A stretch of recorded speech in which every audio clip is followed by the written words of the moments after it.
Olivia will be 5 in January, and she is definitely a fun-loving little girl who loves to be outside, running around the backyard, swinging on her swing, and just loves life and is a very happy, little girl.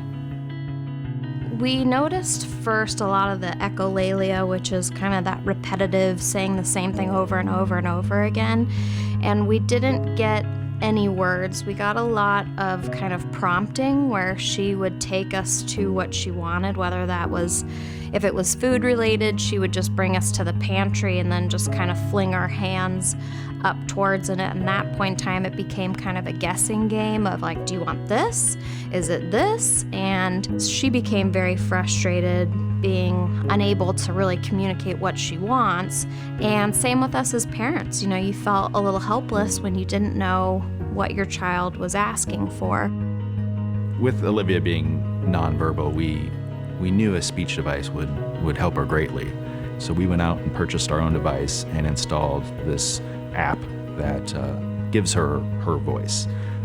However, we had no idea how to set it up, and it was actually the SARRC team that in their free time went to YouTube, downloaded videos, downloaded the owner's manual of this device, and programmed it from scratch.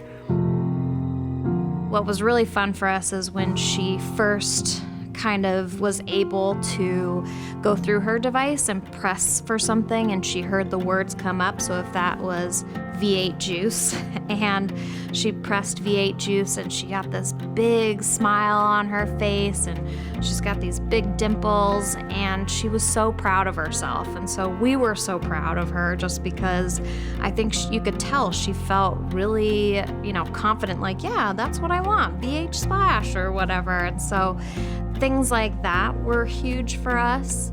We went from starting with just a couple of pictures on a screen of, outside or sippy cup, to now there are multiple categories of food, toys, music, and within each of those categories there's then multiple pages. So Olivia, thanks to the SARRC team, is able to navigate all sorts of pages and really communicate very quickly and effectively of what she's wanting.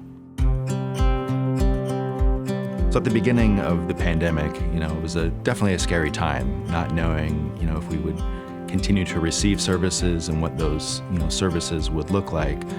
And so knowing that SARRC had a plan in place and we're going to be there and to continue services, it alleviated all of those fears. When I think of Olivia's future, I'm very hopeful. Without SARRC, we would have never known how to navigate through this whole situation in general, let alone during this pandemic.